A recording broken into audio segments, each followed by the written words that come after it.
Bien, en el segundo apartado, mujeres y otros grupos no privilegiados, se desarrollan las consecuencias que la guerra trajo aparejada para ciertos sectores sociales, en particular las mujeres y los grupos étnicos minoritarios. Por ejemplo, la población afroamericana, los inmigrantes italianos y alemanes, los mexicanos, y ahí vamos a ver que hubo diferencias. En principio, a ver, con la excepción de los japoneses que fueron enviados a campos de concentración, tanto los inmigrantes como los nacidos en Estados Unidos, lo cierto es que para el resto de estos grupos la guerra implicó avances porque se abrieron muchas oportunidades en el mercado laboral. En un momento de alza de la demanda de mano de obra. Ahora bien, esas posibilidades de llegada al mercado laboral estuvieron atravesadas por una serie de tensiones, de contradicciones, de limitaciones. Por ejemplo, las mujeres fueron enviadas a sus casas, ¿no? Una vez finalizada la guerra, o por ejemplo para las poblaciones afroamericanas o mexicanas, si bien hubo mejores posibilidades laborales, esas posibilidades siempre se dieron con limitaciones respecto de la población blanca, además de que siguió existiendo el racismo y la xenofobia en la sociedad. O, por ejemplo, en el caso de la población afroamericana que fue incorporada a las Fuerzas Armadas, esa incorporación se hizo no sin una muy marcada segregación, ¿no? Es decir, hubo espacios que les estuvieron vedados a estos sectores. Tal vez los sectores más beneficiados fueron los inmigrantes y las poblaciones de origen italiano y alemán, que pese a que Italia y Alemania eran enemigos de Estados Unidos en la guerra, no se dio la xenofobia que sí se había desatado durante la Primera Guerra Mundial, y bueno, estos grupos fueron más bien incorporados a la sociedad norteamericana. Bien, después tenemos un tercer apartado titulado Los problemas de la posguerra, reconversión, conservadurismo y Fire Deal, que aquí lo que hace el autor es explicar el pasaje de una economía de guerra a una economía en tiempos de paz, que básicamente tiene que ver con la reconversión de esta economía orientada a la demanda que generaba la guerra, a la creación de una sociedad de consumo, de una economía orientada a la producción de bienes de consumo masivo. ¿Cómo se va a solventar esta emergencia de la sociedad de consumo y de este tipo de economía? Bueno, con el ahorro que se había generado durante la Segunda Guerra Mundial, durante la cual se había desincentivado el consumo de bienes superfluos. Además hubo muchos descubrimientos e invenciones durante la Segunda Guerra que se habían realizado en función de las necesidades de la guerra y que ahora fueron aplicadas a esta sociedad de consumo. Por ejemplo, pensemos en los plásticos, el caucho sintético, todos descubrimientos que permitieron la creación de bienes de consumo y que más baratos y que por lo tanto esos bienes fueran de consumo masivo porque podían llegar a los sectores populares, ¿no? Y a una diversidad de sectores sociales. Hubo avances en la medicina que mejoraron la calidad y la expectativa de vida de la población. La invención de los alimentos congelados, las conservas, todo ello mejoró la calidad de vida de la población en el sentido de que disminuyó, por ejemplo, el tiempo que llevaba elaborar la comida, ¿no? Un ejemplo, y eso liberaba a las mujeres del tiempo que empleaban en esas actividades, ¿no?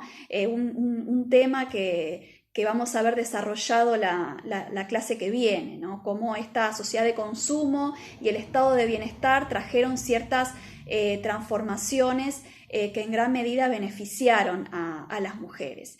Y además hubo inventos en los avances en las telecomunicaciones que también se van a ver aplicados a esta sociedad de consumo, fundamentalmente aquellos descubrimientos que se aplicaron para el desarrollo y la masificación de la televisión, ¿no?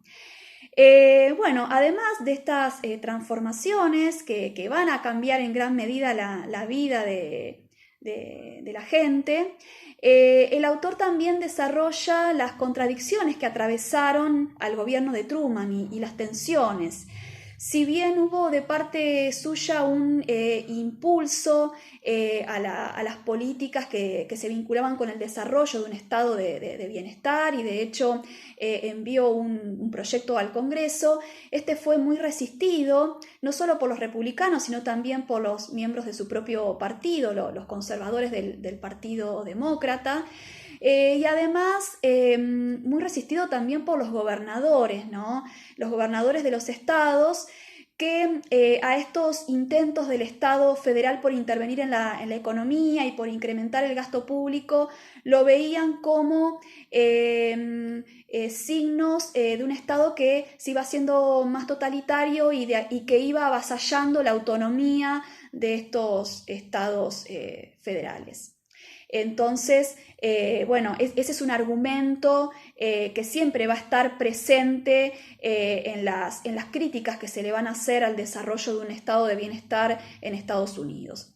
Hubo de todos modos políticas que tendieron bueno, a que este Estado siguiera interviniendo en la economía para evitar el desempleo, es decir, mantener una economía activa, y además políticas sociales, algunas de ellas inclusive destinadas a mejorar las condiciones de la población afroamericana. Pero bueno, en la práctica se van a dar muchas resistencias por parte de sectores políticos, pero también porque siguió existiendo el racismo en la población, y en cuanto a las intervenciones estatales, obviamente las resistencias de los sectores empresarios.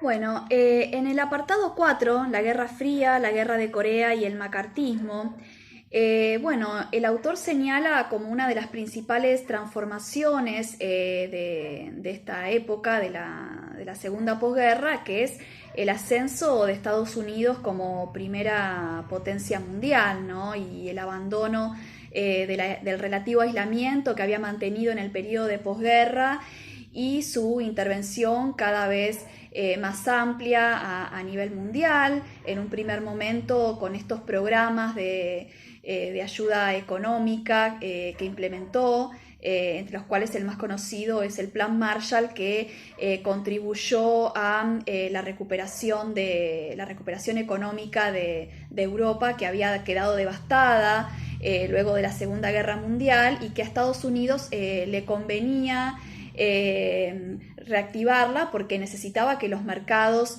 siguieran funcionando. Ahora bien, a la Segunda Guerra Mundial le va a seguir la emergencia de la Guerra Fría, y también el inicio de la Guerra de Corea. Sin embargo, va a decir el autor, la Guerra de Corea no tuvo el mismo impacto en la economía y en la sociedad norteamericana que sí había tenido la Segunda Guerra Mundial. Tuvo un impacto más psicológico que económico.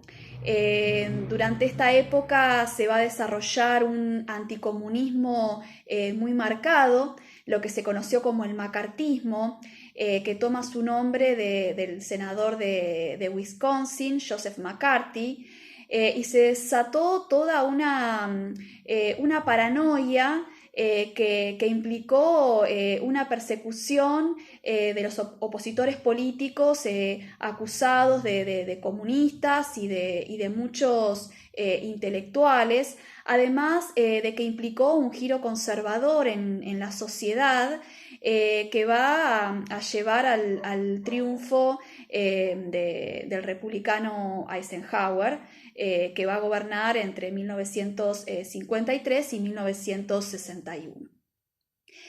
Bien, en el apartado Eisenhower y el conservadurismo de la década del 50, Adams señala algunas de las características que atravesaron a este gobierno. Fue un gobierno republicano, conservador, cuyo discurso estuvo orientado a limitar la intervención del Estado sobre la sociedad. Limitar el poder del Estado federal, que era un discurso claramente conservador. Sin embargo, en la práctica hubo muchas contradicciones al respecto. Ocurrió lo contrario que había sucedido durante el gobierno de Truman. Si bien Truman se había preocupado por presentar un programa de políticas sociales e incrementar la intervención del Estado sobre la economía y la sociedad y había encontrado resistencias en la práctica, ahora se dio lo contrario. Ahora el gobierno de Eisenhower desarrolló un discurso conservador sosteniendo esta limitación de las atribuciones del Estado federal y sin embargo en la práctica se vio obligado a intervenir muchas veces porque, bueno, el Estado durante el periodo, durante la etapa anterior, durante la etapa de la Segunda Guerra y durante el gobierno de Truman había asumido muchas responsabilidades y los demás actores sociales no estuvieron de acuerdo con que este Estado federal renunciara, ¿no?, a esas responsabilidades, además de que se daban muchas situaciones de desigualdades sociales que había y de problemas, ¿no?, que había que resolver en la práctica. Entonces, si bien su discurso fue conservador y tendiente a limitar el poder del Estado, en la práctica no siempre fue así e inclusive durante varios de los años de su gobierno hubo déficit fiscal. Bien, también durante esta época, en sintonía con el giro conservador que estaba experimentando la sociedad, también hubo un giro conservador en los sindicatos, además de que hubo un retroceso en lo que fueron las políticas aplicadas en función de mejorar las condiciones de la población afroamericana, ¿no?, que también iba acorde a la expansión, a la emergencia del macartismo, del anticomunismo. En el apartado 6, los orígenes del nuevo movimiento en favor de los derechos civiles en la década de 1950, se centra en algunas transformaciones que sufrió el movimiento por los derechos civiles durante el periodo de la posguerra.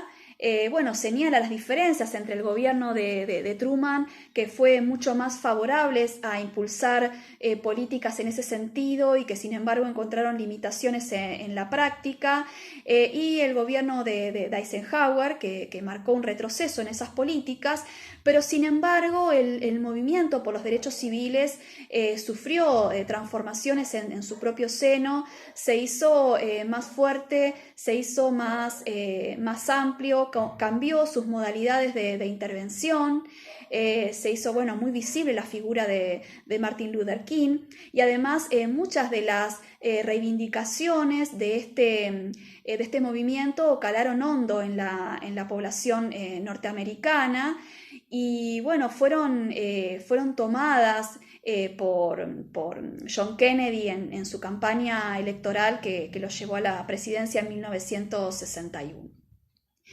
Y nos quedaría un último apartado, la sociedad americana a mediados del siglo XX.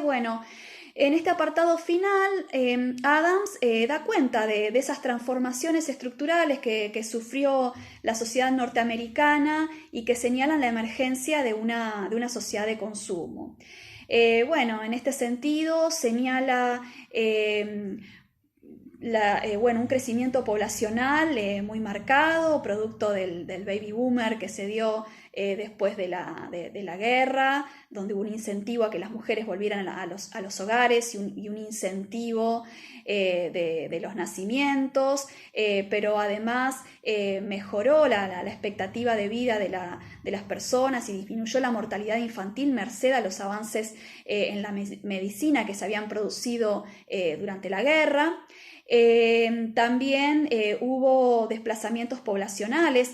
Un rasgo característico de estas décadas de mediados del siglo XX es el traslado de de las poblaciones del campo a la ciudad, ¿no? Las poblaciones se van a hacer más urbanas y Estados Unidos va a tener desplazamientos internos, no solo del campo a la ciudad, sino va a haber muchos desplazamientos hacia el oeste.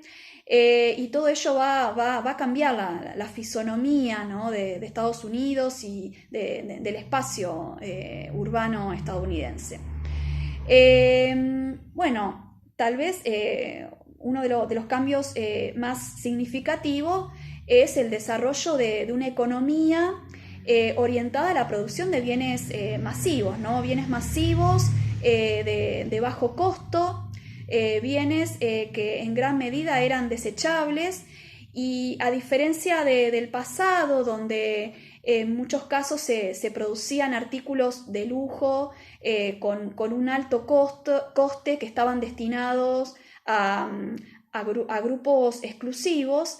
Ahora lo que caracteriza a esta época es la producción en masa a bajo costo y que esos productos lleguen a la mayor parte de la población, es decir, que se fabrique en masa y que se venda de manera masiva y a bajo costo. Bueno, y otra característica muy marcada es el desarrollo de la publicidad, ¿no? Porque hay que vender y hay que vender mucho. Bueno, este acceso de la población, inclusive de los sectores bajos, a estos bienes de consumo, creó la apariencia de que se trataba de una sociedad más homogénea, ¿no? La idea de inclusión. Por supuesto que era una apariencia, ¿no? Porque el hecho de poder acceder a determinados productos de consumo no significaba que las diferencias sociales se hubieran eliminado, ¿no? Pero bueno, generaba una situación de conformismo que alejaba la posibilidad de que se produjera una revolución proletaria en Estados Unidos, ¿no? Además de que también se produjo un proceso en los sindicatos que tendieron al conservadurismo. Y bueno, otras de las transformaciones que señala el autor es transformaciones en la producción que se llevaron a una emergencia de los trabajadores de cuello blanco y a un crecimiento del sector servicios sobre el sector de los obreros industriales, ¿no? Entonces, bueno, una clase obrera que ya no está tan diferenciada y que esto, bueno, lo vamos a ver de manera más desarrollada en la clase que viene con el texto de Eric Hobsbawm. Bien, estas son más o menos las características centrales del texto. Cualquier duda la pueden consultar en el muro, pero bueno, además yo les recomiendo que miren los videos del teórico de esta semana y además que vuelvan a los videos del periodo de entreguerras, porque ahí está explicada toda la etapa del New Deal que precedió a la Segunda Guerra Mundial y que les va a servir para poder comprender este texto. Bueno, les mando un saludo a todas y todos.